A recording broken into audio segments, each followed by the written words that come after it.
I don't know if people like that countdown or not. I have the tendency to use it because the way the notifications go out to let kind of people know that, hey, we're starting a show. And sometimes people don't get notifications until sometimes 5 or 10 minutes after the show has started. So I don't really want to do that all the time, and we don't use it and pre-record it. But I've been planning this show for about a month now, and if we don't get a whole lot, and I was talking to some other YouTubers today, and they said the last 2 or 3 days, I think a lot of that has come with what's going on the news, and kind of competing. But people should be now. I know here I live in Pennsylvania. People now should be at home watching things, but there's been a lot of competition as far as what's going on and stuff. And I did put if you guys notice, if you're in the chat, and I have a couple things. Is I have slow mode on, which basically it's only 20. It's like a 20-second gap in between, and that's just so people don't spam the chat, or people don't decide to it allows them that they can't put the same message 6 times. And I have a question here. Do you like live content or pre-record it? You can answer that. And it's a subscriber. If you're a subscriber, you could comment in the chat, but you have to be a subscriber for so long. And it's only minutes. That's all I'll say. You don't have to be a subscriber for a day, a week, or 2. But if you're a subscriber for so many minutes, and again, that's to control a little bit of the chat so that people aren't putting nonsense and stuff like that. But I do see Craig in here, Landshark Picker. I appreciate you being here. Phil is here. Our guest today is Dontae, and we're doing this a little bit different. I said to Dontae, how about you come on the show, and we'll do something where basically like we get to know each other. I actually had met Dontae last year in a private hangout, and we hung out. I don't know. I kind of was in and out, and I remember him actually. How I found Dontae was he was on Harry Tornado's, and if I recall, I think Harry Tornado had gotten like a new GoPro and gave him his old GoPro. So that's how I remember first, and then we hung out together. So it was nice meeting him. And I said to him, I said, hey, would you come on the show? And he's like, sure, just let me know. And I was just talking to him before the show started. And I said, I always like to kind of give people a break in between so they kind of can get to know, and, he feels comfortable coming on. So let me say hi to a couple more people before I bring him out. I'm really glad that he's here because I think he's got an interesting story, and I like to bring on interesting guests. So Misha Renee, very loyal to me. I appreciate you being here. Thank you, girl. Dave, thank you. Again, that's twice. I did a stock on my other channel. We were talking about the market today. And T, auctions for you. Thank you for coming. Oh, it jumped on me here. I have the screens backwards. Thanks for the $5 super chat. I do appreciate that. Jennifer Hayes, thank you. And John Jones, Amish Flipper, thank you for being here. I appreciate it. So before I bring Dontae out, I got this guy. He always has something to say about my show. Hold on. That's right. You're damn right I did that. 8 down. 8 profiles. Hear him? You hear him? He's trying to talk smack on me and Cletus. What is he talking about? That was the highlight of the show. He got a little haywire. I'm not going to let somebody take me out like that. Not going to happen. I'm never going away, Patdees. Matter of fact, this show is going to go into watching Patdees. We're going to watch Patdees videos. We're going to make fun of them the whole damn time. That's one of my fans. You're gonna make fun of me the whole damn time. Hey, welcome, Dontae. How are you, sir? Pretty good. Thank you for having me, first of all. Oh, no problem. I think you have such a unique story, and that's it's always what do you sell on eBay, or what are you doing on Amazon, or where are you buying stuff? But I think you have a compelling story, and that's why I wanted to bring you on to really find out what really made you get into reselling. Now, what we're going to do tonight is I'm going to ask Dontae 3 questions. We're going to do like one at a time. He's going to ask me 3 questions, and we're going to allow the audience to participate and ask things. So if you guys want to ask questions in the chat, and I'll post them up on the screen. But let's welcome Dontae. Dontae, tell him who you are and how you got into reselling, and a little bit about your channel, and give us sort of like a little 5-minute biography, a little bit of you and why you're doing YouTube and what's going on. Okay. Wow. 5 minutes. That's too long. No. So my name is Dontae. For anybody who don't know, the channel is called Prison to Profit. I've been doing reselling for about 3.5 years now. Prison to Profit because I did a little bit of time in prison. I did 10 years in prison for my charge was armed robbery. I'm not going to go through that whole story right now, but that is the charge, armed robbery with no gun. It's pretty interesting. You go check that out. No, I'm not completely 100% innocent, but I really don't think I deserve to have all that time while I was locked up. But when you're locked up, you have nothing to do. Literally, they don't want you to succeed in life. That's what it seems like.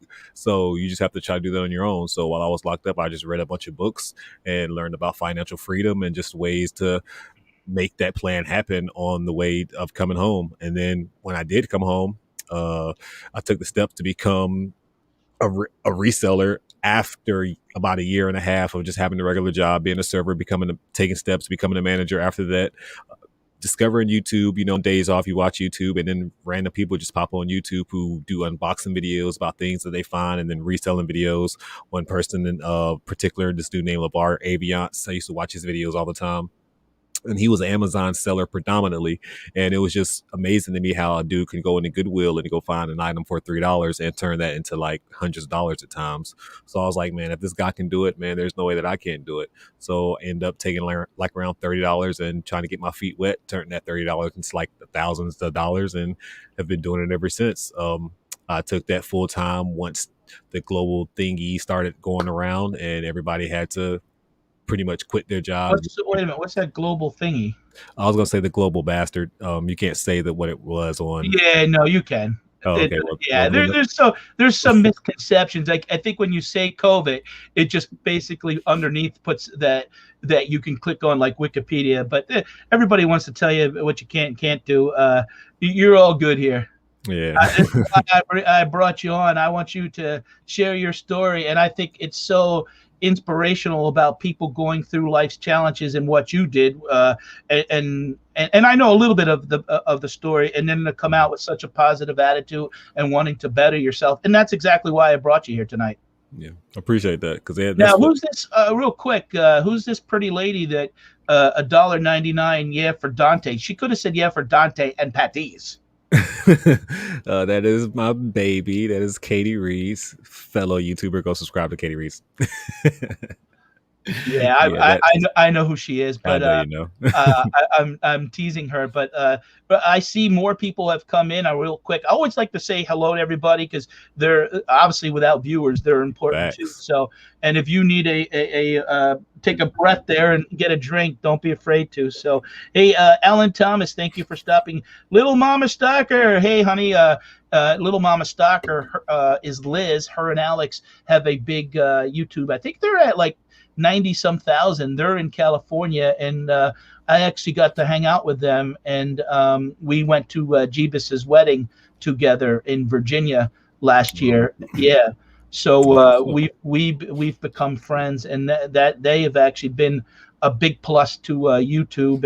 And if you saw before, T Auctions for You, she is a friend of mine that I've participated, and I've actually hung out with her multiple times, and we've become one of my old friends here. And early, wow, nice to see you. Is Justin Pack? I always used to call him Pac-Man, but we actually met up down in Nashville, Tennessee back in 2019 on a meetup, and I had done a live from the hotel where every 5 or 10 minutes I had a different guest come on my live, and Justin basically doesn't do YouTube, but he's been a mod, and I was the first one to get him to come on the alive with me and stuff. So it's really, I haven't seen him in a while, and because obviously because of COVID and things like that, people's lives have changed and stuff like that, and so it's nice to see some old friends here. I like his logo. Yeah. supporting the channel and the chat. So I hope I didn't miss anybody. Landshark Picker, of course, we all know Craig. Yeah, everybody know Craig. Yeah, Justin, good to see you, buddy. I appreciate it. So let's get into we're about 12 minutes in. Did you I hope I didn't cut you off. Is there anything that you wanted to add to your? No, just pretty much that was it.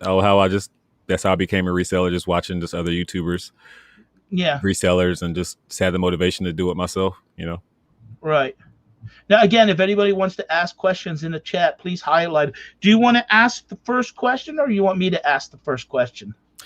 I can ask the first question. Why not? I'm nervous because we didn't give each other the questions before we started the show, and the only thing he said to me is, "Does it have to be reseller related?" And I'm like, "No, whatever you want to ask." So I hope he doesn't ask me my favorite fast food chain because it's Wendy's, and so that question is out. I do have 3 just random questions. I tried to we'll start with one. And then we'll kind of go back and forth. And if we have people that ask questions in the chat, we'll kind of interject them in between. Okay. All right. So the first question I have for you is, what is your why?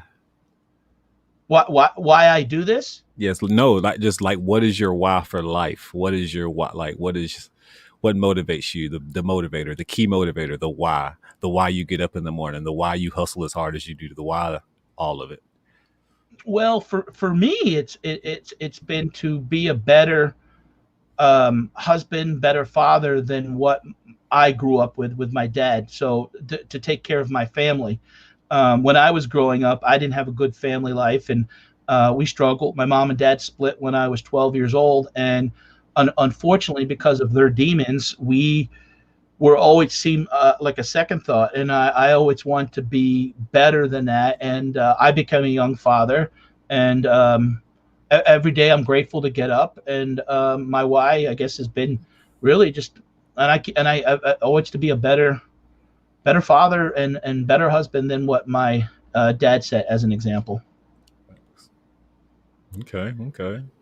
All right, and I have one. My first question is, when you were a teenager, let's say 14, 15 years old, what did you see yourself doing in life, and why didn't you do it, or did you try to do it? And I know as teenagers, we think, I want to be a firefighter, for example. But then sometimes we get a little older and we're like, well, no, we don't want to do that because I can't climb ladders.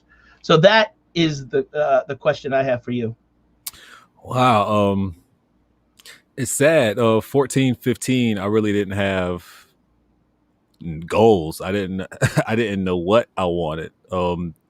I guess I go back to like there was no father figure around me. I was surrounded by nothing but females at the time, like mothers, aunties, grandmas. There was no motivation for me. There was no real like push for me to be anybody or do anything. I was literally just living day by day at 14 and 15. I was working because I knew that if I wanted to get things in life, I had to get it myself. Mom wasn't going to buy me nothing, didn't have a father figure, friends weren't going to give me money and stuff like that. So I had to get a job at a very young age. So at 14, I was working. I was working at a shop in Hawaii, at a card shop. That was my very first job. So between 14 and 15. Did you say a card shop? Yep, a card shop. Like baseball cards? Yeah, they're selling like baseball cards. Oh yeah, boy, cards, we have a lot in common. Then some of our background, and I love baseball cards and stuff like that. So when this is kind of part of the question to expand on that. Was there ever a time in your life where you said, this is really like what I want to do? This, like, I could see myself being, and obviously, if you got sidetracked, you can, there's things I wanted to do. Sometimes I think about being a cartoonist, but yet because I was a young father, I always envisioned working for Disney and doing those type of things. And I didn't have the education to do animation, but yeah, it still sits in the back of my mind. Did you have that moment, like working at the card shop, then when you started putting money in your pocket and said, this is what I want to do then? Nah, it was, for me, there was always a reason behind me, because in order for me to go play the machines and spend all my money at the park and stuff like that, like I had to have some kind of income. So that's what it was about for me. Like I really didn't have a goal or a plan until I was a full adult. You know, I mean, sadly, when I got locked up, that's when me start thinking about, okay, I really need a future. Or actually, I would say right before I got locked up, I was starting to be on the path of adulthood, what I would like to call. But Yeah. it was too late. I had already caught my charge, and it was inevitable for me to come down the road. So I had to go deal with all that time before I can really be an adult. So by the time I discovered it, man, between like 14 and 19, man, I was so lost mentally, and I was a child, man. I mean, yeah, like mentally I was 14, 15, 16, but mentally I was probably 12, 13.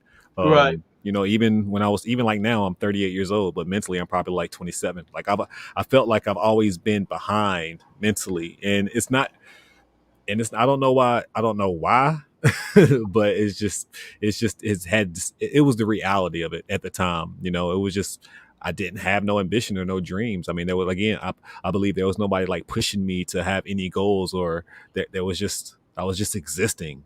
Right. Now I'm going to be guilty. I know the audience, and still part of the question and an extension of the question, I guess, because you know you have such good answers. Now at 38, has someone, you know, I came across 2.5 years ago a person that was an alcoholic, and she's openly talked about it, Jess Hill, and she told me go get the book by Gary V. And even though he likes to swear and do stuff, and I still find myself, even at my age, and I'm 10 years older than you, of looking for mentors, looking for leaders, looking to still constantly learn and not give up, realizing that sometimes when you see those posts, like, you know, like the guy at KFC was 55, and, you know, there's plenty of examples of people in their mid 50s that got success at that age. And because, hey, let's face it, we can live another 30 or 40 years, that, you know, your age, especially at you being 38, is not holding you back. There's a lot to think about and do in your life yet. Do you have someone that right now that is kind of like, yeah, I kind of go to that person and is a great mentor or motivator? No. I mean, sadly, I guess no. I think I'm like my own motivator, man. I guess I get all the motivation and things from me. I mean, obviously, along the journey, I've met people who probably helped me, other YouTubers, like I said, just people in general, people in life. Cause I always believe you always need to hang around like-minded individuals. So if you want to get to a place of success, you need to be around people who is trying to get to that same place, or people who are already there. Yeah, I agree. So, I agree. Yeah, I agree 100%. so, That's so one of the reasons why I do YouTube, is to really stay connected, network, and push myself, and try not to get caught up in, you know, as you develop personalities and meet people, sometimes you can get sidetracked with the drama of things. And I just got to sometimes just like, Pat, you gotta, like you asked me the why. I can't screw that why up, because I am older than you, and I only feel like I have so much time to, you know, do things and straighten some wrongs up that happen along my life's way. So, all right, great answer. Now your second question, and guys in the chat, please don't be afraid to ask any questions. If it's a question I already written down, I'll think of another question. It's fine. What is your second question? Hey, Joe, thanks for stopping. what's going on, Joe, Jennifer, and everybody else in the chat?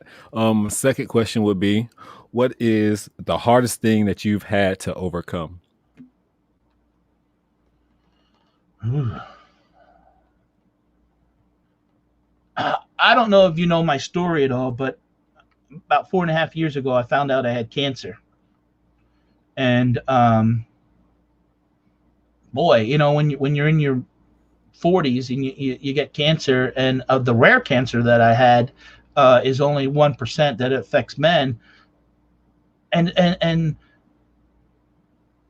ultimately what happened was my restaurant business failed. That I had been in the restaurant for 15 years, and I said honestly, it was easier fighting cancer than it was failing in the business.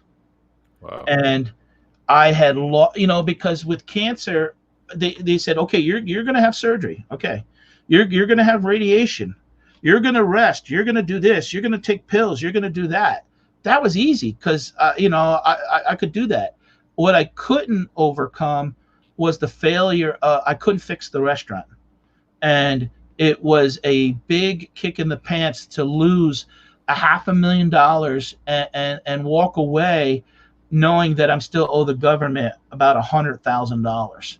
And then worry that I'm going to lose my house, worry that where do I go next? No one wants to give you a job when you say, hey, look, I'm going to possibly need more surgery in 3 months. And, I had radiation above my heart, and I can't carry 35 pounds throughout the day. And you've worked so damn hard and you're failing because of other reasons. And yet there's no,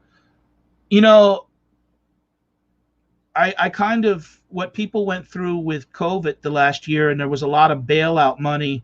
And I said, my COVID happened 4 or 5 years ago when I had cancer, but there was no bailout because I was just one of a couple people that were, where COVID affected the world and the nation. They were basically giving out money for people to stay open and not close the doors.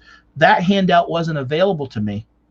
And it was a kick in the pants to have to, when you have a business that, you're doing $600,000 a year, and you're employing. I employed over 800 employees in 17 years, with the average about 40 at a time, and you're able to control a lot of things and give and do a lot of things and feel like you're.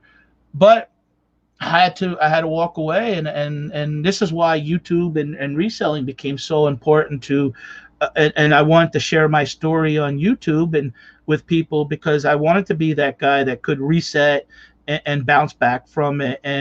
But I know it's probably a 10-year picture, but I wanted 10 years down the road and look back and said, yeah, I beat it, lost the restaurant, but yeah, I'm still doing okay. That's crazy. Kimmy, what's up, Kimmy? Thanks for stopping in. I appreciate it. They got rutabagas, carrots, green beans, broccoli, all up in the chat. Yeah. Hey, Jen, thank you for coming by. And yeah, you said one's going to be reseller. Yeah, that was a question. Again, if anyone has any, everybody's saying hello to each other. I appreciate it. But if anyone has any questions I guess they feel like I know all the answers or the questions, or they're afraid to ask. My second question is going to be reseller related.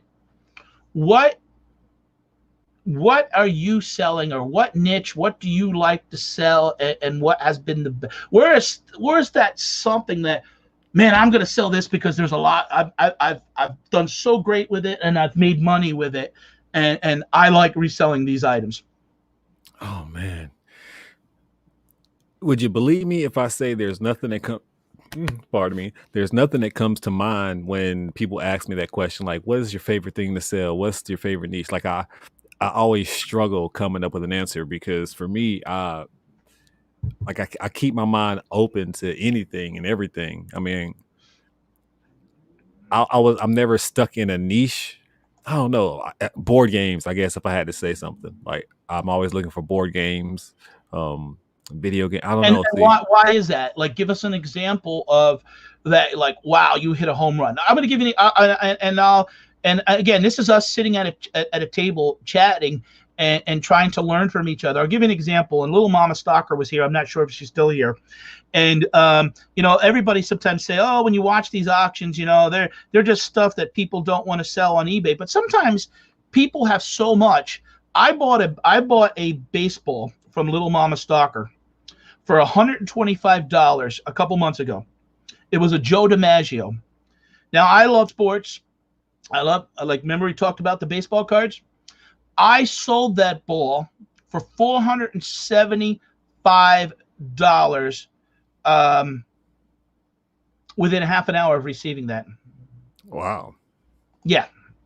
I just recently, and I'm friends with Storage Pirate, bought a Julius Erving 1972 PS graded 1, which is the lowest grade, and I priced it at $400 or best offer, and I sold it within 2 days for $250, and I paid $100 from him.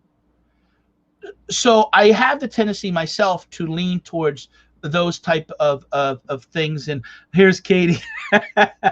She goes, that's maybe that's a good idea. I guess they could super chat if they're not a subscriber, but she goes, I finally can say hi in the chat now, just subscribe.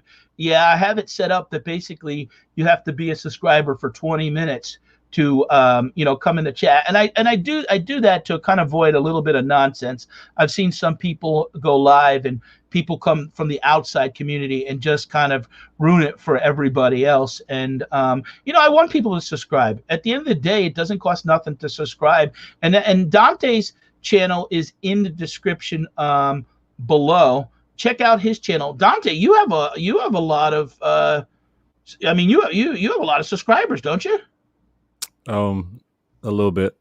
I have a little bit. Why don't you, not bragging, but why don't you tell us like how many you got and when did you start, and how a little bit of that, a little bit of your YouTube. This doesn't count as my third question. Tell us a little bit about your YouTube. YouTube was a total. Oh man, YouTube was literally me trying to prove a point. YouTube was more.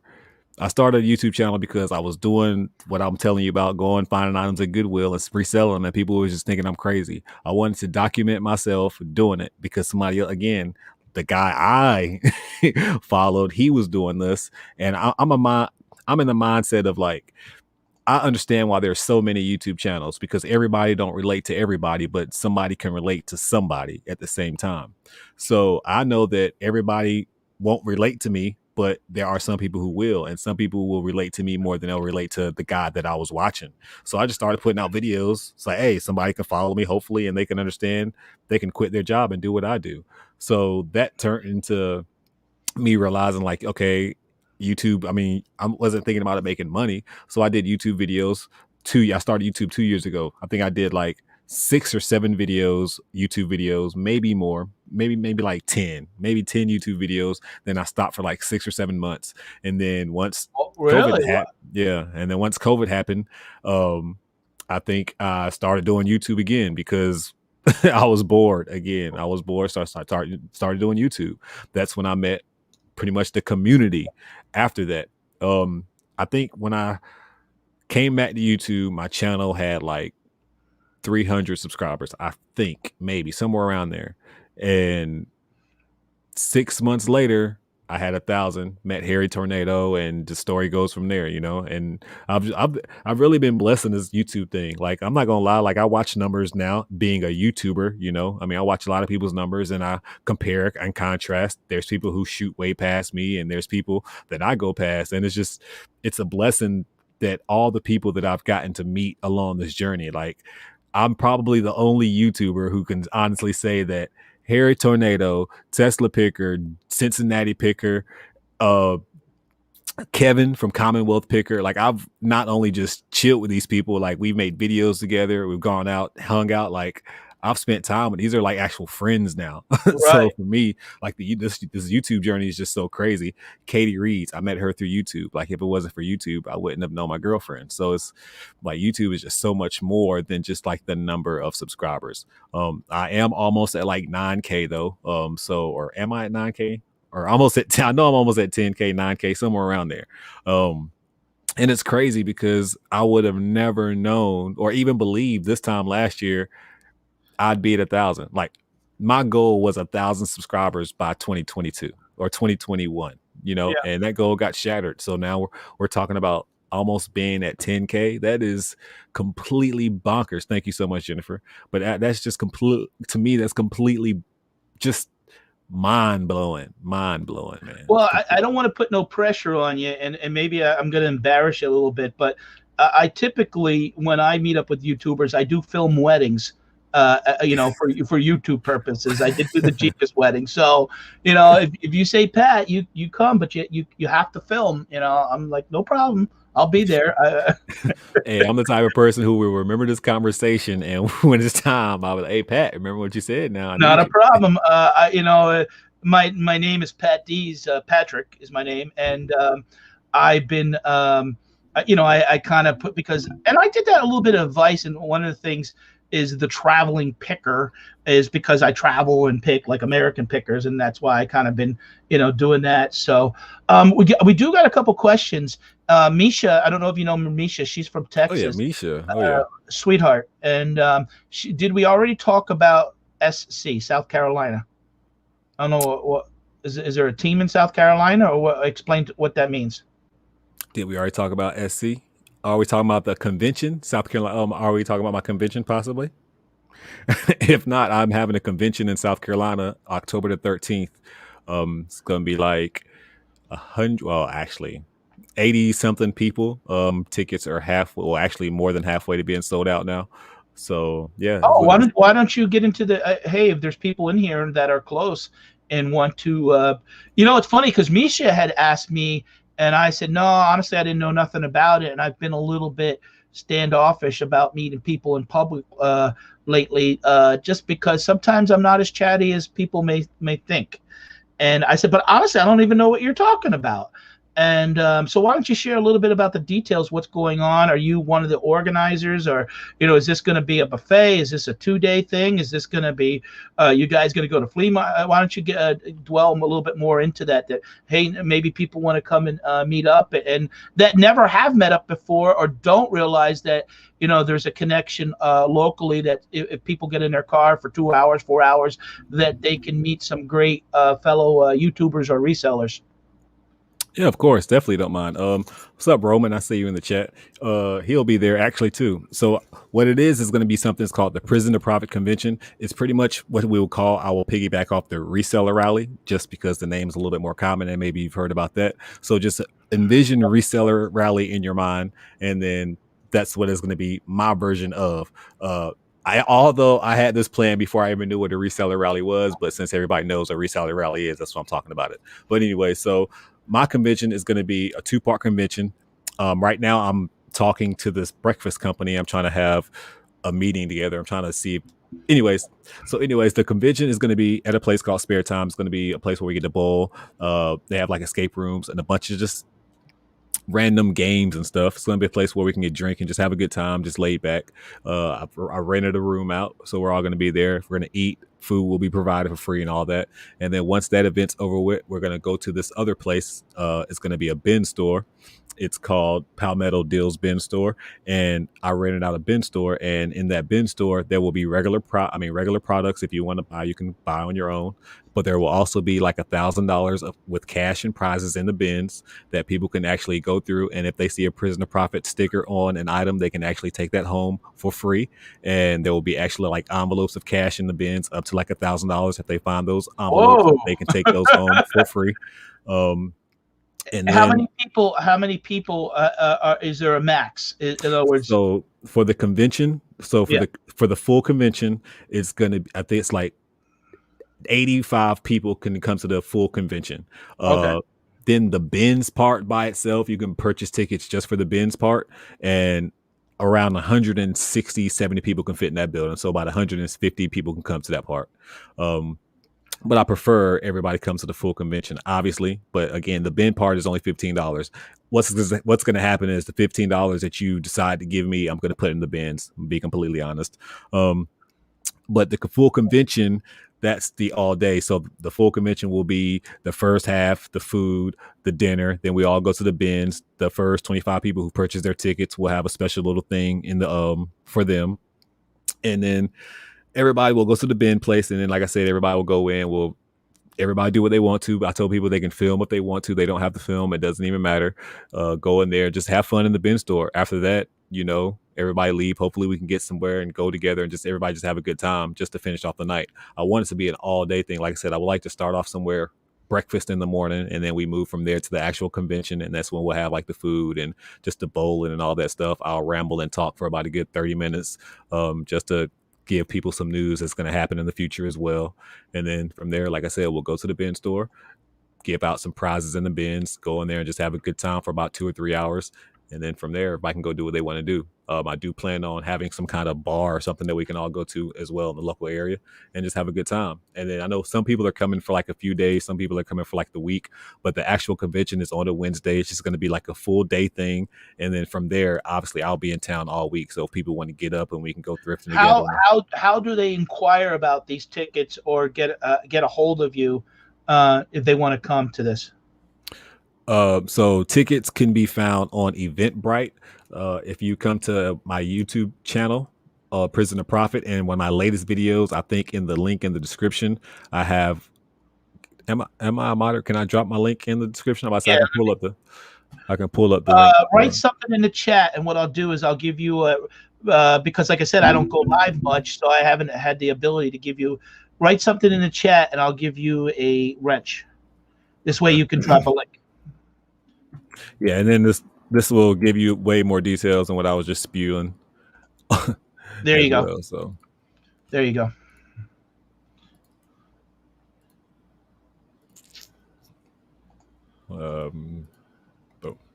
Yeah, so that link I dropped, you can find out like all the information and see the event, and it'll pull up. But like I said, there's 3 tiers of tickets. So if you buy a set of 2 tickets, it's like $90. If you buy 1 ticket, it's $50. If you buy tickets just to the bins, it's $15.55. Okay. Yeah, not a problem. And so share share what you want there. Are you, one of the things I think about, because you have such a compelling story, are you keeping a journal?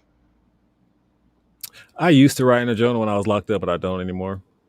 Yeah, I think, maybe you can get Katie to help you, but I think you have a down the road type thing that you could probably, if you like doing these meetups, and it could be part of a booklet or something that you hand out to the people that you meet up that want to support you and your story. And I think you should be documenting it. I just think it's so compelling and it's inspiring that, and it's sometimes hard because to sit back, but if you kind of document some things, every day, and all of a sudden you take that journal and then you turn it into a nice book or a booklet that, you'll go, because sometimes you don't remember every little detail, but you can always, Boatman, you have a story. That's what I'm saying. I agree. Justin Pac-Man asked a question, but it's similar to my third question that I'm going to ask you. So I didn't highlight it. So basically, it's close to what I was going to ask you. But did you share that link in there? Yeah, I did. I shared some link in there. I hope it was the right one. I don't see it. I just see it says, "Hey." There's one after that. It should be. I see it. Oh, you know what? Maybe it's blocked. No, you should be able to. What is it on your channel? Yeah, she's. Okay, I just. There it is. Now a moderator. Okay, maybe because I wasn't a moderator the first time. Yeah, exactly. So what happened is you had to, and then there it is. Yep, there it is. Yep, thank you. There it is. Okay. Okay, you have a. Oh, Katie said, yeah, we see it now too. Yep. Do you have your third question? Yeah, I do. So if anybody knows anything about me, I am a big wrestling fan. So I wanted to know, Pat, who is your favorite wrestler of all time? Oh man, and that's a hard question because I have a background. I was actually at a wrestling meet and greet yesterday, and I met up with Marty Jannetty, Sonny, and when I was growing up as a kid, I had a neighbor that was a professional wrestler, and I have friends on Facebook that are wrestlers, that wrestled for the. But my favorite wrestler of all time, and just because he had an inspiring story, is got to be Dwayne "The Rock" Johnson. I've had a chance to meet him, but I've met a lot of the guys, and it's so amazing his story of what he turned out to be, but I've shook hands with the Ultimate Warrior. I've met like I said, I didn't post no pictures yet, and that's another thing I'll address real quick here since I brought it up about Facebook. If anybody wants to follow me on Instagram. It's Patdees the Traveling Picker. I kind of limit my Facebook to more of a family or long-term friends that I've like went to school with, and I try to keep Instagram more of new friends on social media, and so I kind of, it's just easier for me to keep track and kind of try to keep things a little bit more private on my Facebook. So please, if you send me a friend request and I don't accept it, don't take it personal. You could follow me on Instagram and communicate that way. I'm on TikTok a little bit now. Not that I even do Twitter, which I do things on there. I do Instagram, Facebook and YouTube. There's so much social media, but I'm actually a big wrestling fan. I've been to at least 15 live shows. I've met at least 20 wrestlers. I've had conversations with half an hour conversations with many of them because I grew up in the Lehigh Valley. They used to tape a lot of the WWF back in the day in Allentown. People don't know this, but back in the day, and before there was the internet, and I don't know if people realize what happens in let's the Family Feud is a perfect example. People assume that they'll take 5 episodes at a time because the production, and you're already there. Years ago, they used to make the people bring 5 sets of clothes that if they won, they would just change their clothes and they would kind of fool people. Now, if you see on Family Feud with Steve Harvey, you'll see people on 2 or 3 days in a row wearing the same clothes because they're filming it all in the same same day. But they used to do that with wrestling also. They would wrestle a person 3 or 4 times that day because the cameras were there, the studio was set up, and and then someone in the TV editing would do that story over the next 3 or 4 weeks on a Saturday morning. Yep. Now, what and I love wrestling, honestly. I like the business. We all know it's predetermined, faked, and I'm going to bounce that right back at you. What is your favorite wrestler? Oh man, Shawn Michaels. I think Shawn Michaels is the greatest performer of all time. The Heartbreak Kid. Yeah, man. When it comes to work, and people won't understand that. People will look at him size wise and everything like that, but he was one of the best workers in the business. Although he did have personal issues and he did have attitude problems, but when it came to that in-ring work, when you talk to 87% of the wrestlers, and if they've been in the ring with Shawn Michaels and they say, who is your best match with? Majority of them say Shawn Michaels. He was just, and then when you look at him, like I said, growing up, I looked at him and was like, okay, that can be me. He wasn't the biggest guy. He wasn't, you know what I'm saying? He was just the Heartbreak Kid. It's so amazing because we relate on a lot of things. And, Shawn Michaels and The Rock have something that they do that I have never seen another wrestler do. And it's the flip up from the mat. They could lay on their back, and what they do is they put their hands behind their head, and they have the ability to spring up like if they're standing. Yeah. And if you go back and watch some of their moves and stuff and that's not many people can do that. People try, but they don't do it. They don't execute it like they do. Yeah. The Rock and Shawn Michaels are the only two that I've seen do it very well. And I hung out with the other rocker yesterday, Marty Jannetty and stuff. I seen Shawn Michaels way back in the day, but yeah, I agree. A lot of people said he was cocky and caught a little bit of locker room drama, but he was a hard worker. Yeah. And do you ever go to live wrestling events? Oh yeah, all the time. Yeah, I'm going to Extreme Rules next week. Oh, okay. Yeah. So what do you think about what's going on in AEW? Oh man, in the beginning, so I'm more of an old school wrestler. So all the stuff they're doing in AEW, I'm not really a big fan of. There's this. Everybody knows wrestling, like you said, it's predetermined, it's fake, but they make it look too fake. Like they're all they are a spot fest. there's no storytelling in the wrestling ring. Like wrestling is supposed to be storytelling. They just get people in a pile and jump on each other. It's a bunch of acrobats in AEW. I mean, don't get me wrong. There's a few people in there who try to do wrestling the right way, but for the most part, it's not like wrestling. Yeah. But yeah, but it's recently the signing. I mean, it's all about the signings, you know. They're getting Bryan Danielson, CM Punk. They're getting all these names, so they'll be the hot new thing for the next few years. And then the fact they're winning the ratings, that's huge. Once you, and because they're getting the people that, and just recently with CM Punk coming back and been out of wrestling for 7 years, they want to see him come back. Hey, I see that Shopaholic is in here. Thanks for coming by, and Hip Flipping Mama. See, some of these people, sometimes I'm always leery to kind of talk a little bit about wrestling because some people, wrestling. But then they'll talk about UFC where they're beating the hell out of one another and breaking legs, you know. And I'm like, it doesn't have to get that violent. Yeah. I love wrestling. I love it. Like I said, it's a man soap opera.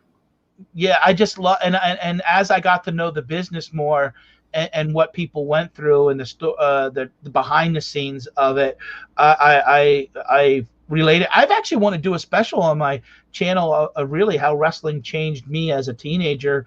You know, I remember Stone Cold standing up to Vince and the boss. I mean, that was everybody's dream to stand up to their boss and kind of.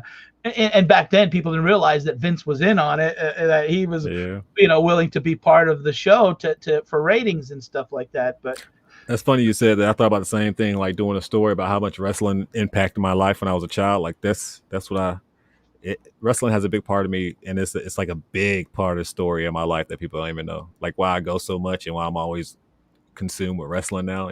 Do you remember? I told my friend.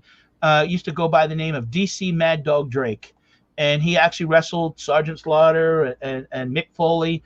And I remember I was about 12 years old. It was on a Saturday morning, and my cousin had come over that was a couple years older than me, and they turned on wrestling. And I'm watching it. I'm like, these guys are running around in their underwear. I'm like, that's kind of weird. But then all of a sudden they're like kind of hitting each other on the head, and I'm like, okay, they're getting the good guy versus the bad guy. And all of a sudden, Big John Studd had Andre the Giant down on and was cutting his hair, and Bobby Heenan was, and I was pissed. I was like, I cannot believe like they're allowing to cut. Like that was the very first match and I was hooked ever since then. Yes, Randy Savage. They've named some good ones in the chat. Randy's a goat. If John Jones is here, Jason Static. Jason Static, I saw that too. And if anyone doesn't know, that was Jason on the video that I did in the beginning of the show. That we're not going to let Patdees shut me down, and that's who that was. And that was something I edited together because we used to do shows together one time, and we would shoot on each other like real life wrestling, and he would like time me out time. So one day he wasn't going to go, and I timed him out, and he went live at the same time I went live, and I recorded that and put that together. But I've actually met him in real life, and I enjoy the banter of actually wrestling sometimes, and just the kind of, the fun of it that you can, I've been trying to start a wrestling podcast for the past year. And I wanted to do it before, but what happened was a lot of the wrestlers, like Bruce Pritchard and I watch him and Jim Cornette. Yeah, they're all doing it now because they realize that there's money in it, and with people watching, and they're selling merchandise and stuff. Hey, Tiny, thanks for stopping by. I appreciate it. He lives in my local neighborhood, and appreciate it. But all right, so was that your third question about wrestling? Yeah. Okay, so my third question is going to be, and it was basically it was a where Justin Packman had talked about it, basically future goals. So my third question was, 10 years from now, where do you see yourself, or where would you like to see yourself? 10 years from now. Wow, that's a lot of time. So 10 years from now, I would like to see myself wherever I want to be. Literally in that moment. 10 years from now, I would like to literally say, okay, I have enough employees and I have enough businesses to really, everything's on autopilot and I'm living my life how I want to on a daily basis. 10 years from now. By the time I'm 45, I need to have all these goals. So yeah. Are you doing things to, do you feel like you're doing things to get there, or do you have some? I remember back when I was in my 20s, and I literally had a piece of paper, and I said by the time I was 30, I want to be a businessman, and I did it when I was 29. I actually opened a Subway franchise. I constantly, and I probably drive my wife nuts, that 10 years from now I want to be down part-time in Florida, and I want to be a snowbird, and this is what I probably drive my wife nuts so much talking about it. Are you that much of a planner, or are you just winging it? No, it's a mental planning, but it's not a wing. No, I don't think I wing anything. I mean, I just think with reselling, man, I just don't see there's no other platform that can get me to the goal like I want. Like the hours that I work a week, like I work it now, kind of, sort of. Like I do work more than I want to now, but at the same time, I kind of work when I want to. So that goal is kind of achieved. So I'm in that pattern. Like if I want to take 2 weeks off, I'm in the state where I think I can and get back on the grind in 2 weeks. And I mean, I just know with reselling, I can sustain that. And then now it's just to work on the YouTube growth for the next 2 or 3 years. 2 or even a month ago, I would have been like, you know what? I don't think YouTube is a realistic thing to make money or to be able to say it can be a job. But now I think it can. I can see myself somewhere with 1 million subscribers. And let me ask you, what has changed your opinion on that, and why? And I don't want to know your I don't want to pretend to know your answer. I mean, I know that you hang out with certain people that have had a lot of YouTube success. What has finally, what changed your mind in 2 months about that? Honestly, my subscribers, the support that I get from YouTube, like that's why I said YouTube has changed my life in a way that people won't even understand or don't even know. Like everybody can say they have the best subscribers in the world and all this other good stuff, but I really do. Like the fact that the subscribers that I have come and choose to support me the way that they choose to come and support me, and the way that they leave their comments, and like they know what I'm going through sometimes, and just how they can, it's a real connection, So with them always letting me know and always coming back for the videos and always just leaving them comments saying thank you, or you helped me done this, or just the support from the subscribers alone lets me know that I must be doing something right. Even when I was doubting myself, even when I was saying, okay, this is just going to be temporary. Like I think I'm one of the hardest people on themselves, probably not in the world, but I'm one of them. Like I know I'm hard on myself, way more harder than I should be. So eventually, once you start seeing so many comments in your face saying that you're doing something right, eventually you'll start believing that. Like I have to be doing something right. If my story can resonate with so many people, like that video in itself, and then just the awareness that I can bring to the world in just certain subjects that I feel like, okay, people, we need to really talk about prison reform. We really need to talk about these blessing boxes out here. We need to really be talking about more positivity. We need to really be talking about ways to provide for not only ourselves, but for our livelihood in an emotional standpoint. Like we neglect that on a daily basis. We neglect ourselves. So there's just so many things that I've gotten to experience in this YouTube journey to let me know, like that path that you didn't think was possible, I've now made it to where it's really, like I said, my mind frame, if I don't have 1 million subscribers by 2024, something's wrong. Like in my mind, that may never happen, but in my mind, my subscribers say it's going to happen. So I believe them. I choose to believe. And I think you need to keep spreading that positive message.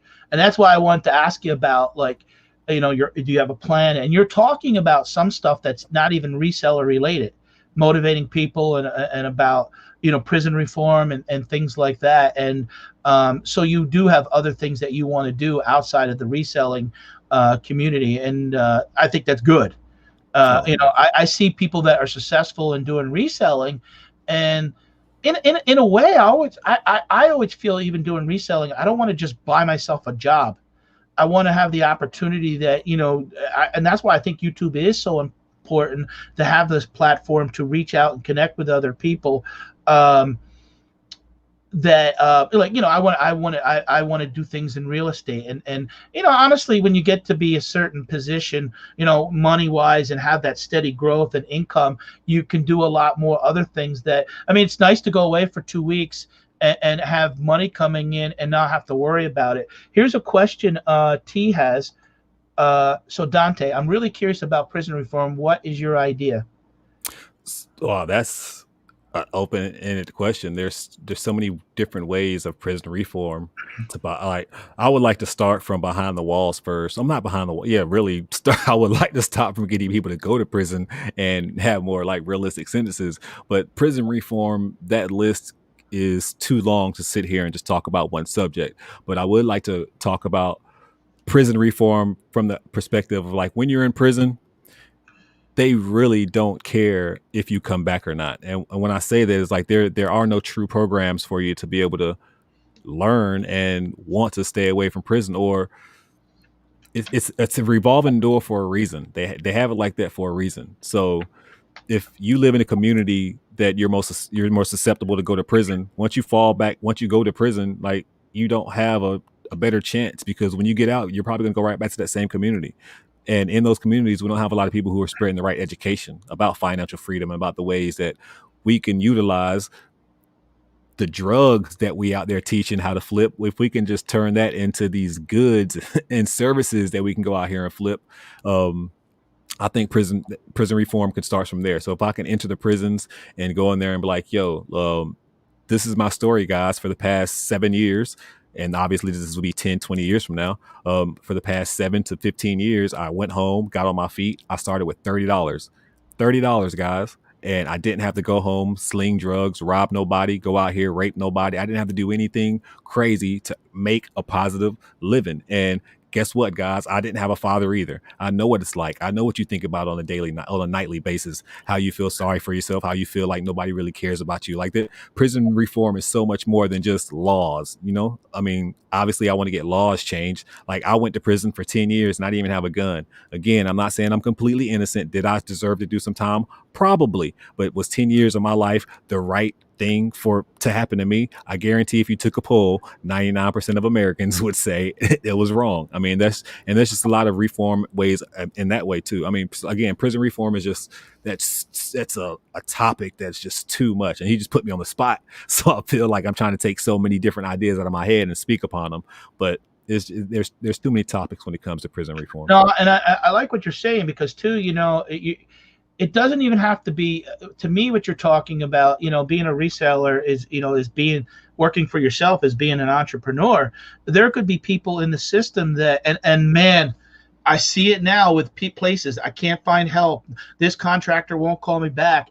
Imagine if a program was available to basically, hey, it's expensive to keep people in prison, but imagine a program that could basically, hey, you want to be a plumber? You want to stay out of prison? You want to better your life? And do something like that you don't have to come back here. You don't have to do stuff that's you could be a reseller, you could be a plumber, you could be it's better for the person, and it's actually better for us, even as the taxpayer, not having somebody. I remember when I was young as a teenager, and I used to think about that. I'm like, wow, they would send someone to prison. They say it's $30,000 a year, it's $300,000 in 10 years, but they won't give me $10,000 to go to school.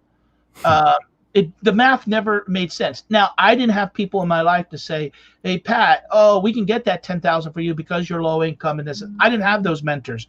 I didn't have those people in my life. And I think because of your story, it's compelling that you could actually go into that system and give those examples and talk about a positive message. And a mentor is always going to be better for keeping people out of prison. And we need entrepreneurs.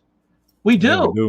And it's not even about just reset. Like, it's not even just about, like you said, I believe, and this is what we, in my community, the Black community, like, we failed as a community. Like, we always get taught, go work for somebody else. Like, and then we only getting paid $9 to $13 an hour. Yeah, and where And are you that's going just with that? Right. exactly, it's not good enough. But people don't realize like you have a skill within you that you have already, or you can learn to make way more money per hour than you would by clocking in for somebody else. And that's where it starts. Obviously, I'm not saying everybody go out there, quit your jobs right now and work for yourself, but it has to be a start. There's got to be a starting point for you want to have some kind of investment for you and your family for the long run. You don't Right.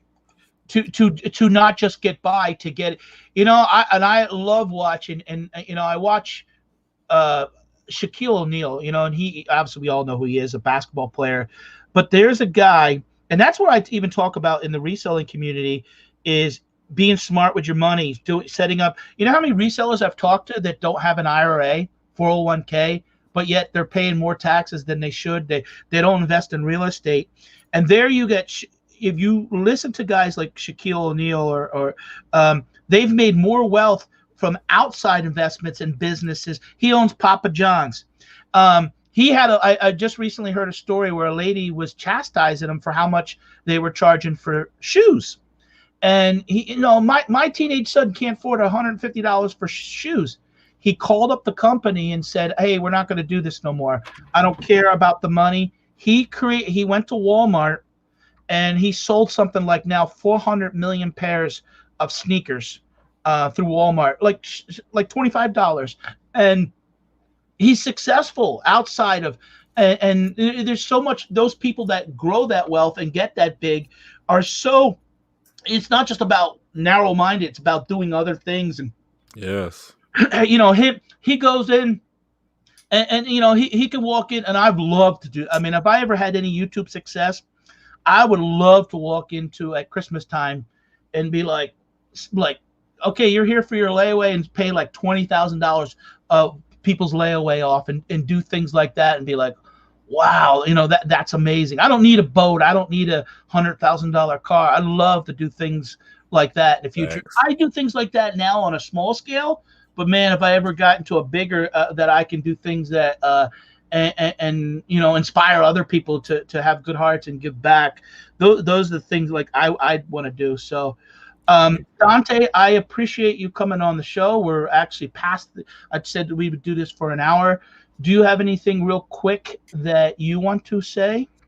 Just say thank you again so much for having me on your show, and appreciate everybody in the chat so much. Make sure that y'all subscribe to Pat if you're not currently subscribed to him, and smash that like button for your boy if you haven't smashed it for him for putting on this wonderful show, and not just because I'm on it.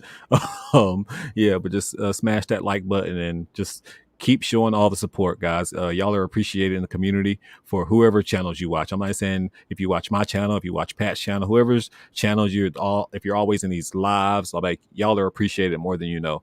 We can't always tell you individually every day, all the time, but a lot of people, we see you. Like a lot of the names are so common, and we really do appreciate you guys.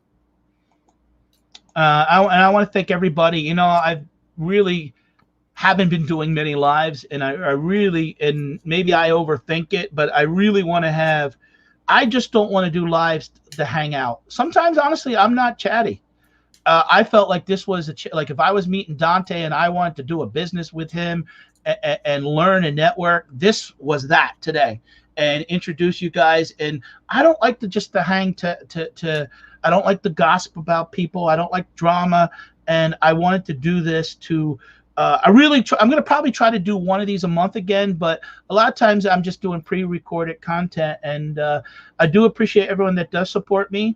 And thank you, Tiny. I appreciate that. And support Dontae. If you guys are interested in going to his meetup, click on his link below, subscribe to his channel, and reach out to him. And you never know, honestly, you may change your life.